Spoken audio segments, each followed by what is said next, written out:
হঠাৎ করেই যুদ্ধবিরতি ঘোষণা করল রাশিয়া।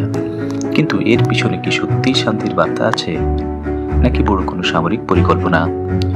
রাশিয়ার প্রেসিডেন্ট ভ্লাদিমির পুতিন আগামী 9 ও 10 মে ইউক্রেনের সাথে সাময়িক যুদ্ধবিরতির নির্দেশ দিয়েছেন।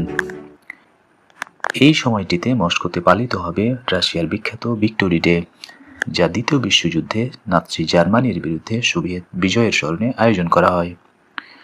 প্রতি বছর এই দিনে মস্কোতে বিশাল সামরিক কুচকাওয়াজ অনুষ্ঠিত হয়। সেখানে রাশিয়া তাদের ট্যাঙ্ক, ক্ষেপণাস্ত্র ও সামরিক শক্তি প্রদর্শন করে।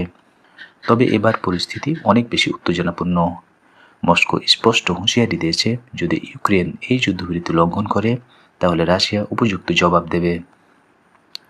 শুধু তাই নয়, ভিক্টোরি ডে প্যারেডে হামলা বা বিঘ্ন ঘটানোর চেষ্টা হলে কিয়েভের কেন্দ্রীয় অংশে ব্যাপক ক্ষেপণাস্ত্র হামলার হুমকি দিয়েছে রাশিয়া। বিশ্লেষকদের মতে এই যুদ্ধবিরতি একদিকে যেমন নিরাপত্তা নিশ্চিত করার চেষ্টা, অন্যদিকে এটি শক্তির প্রদর্শনও হতে পারে। এখন পুরো বিশ্বের নজর আগামী 9 ও 10 মে কি সত্যিই শান্ত থাকে যুদ্ধক্ষেত্র, নাকি নতুন করে বাড়ে উত্তেজনা? লাইক এবং সাবস্ক্রাইব করতে ভুলবেন না।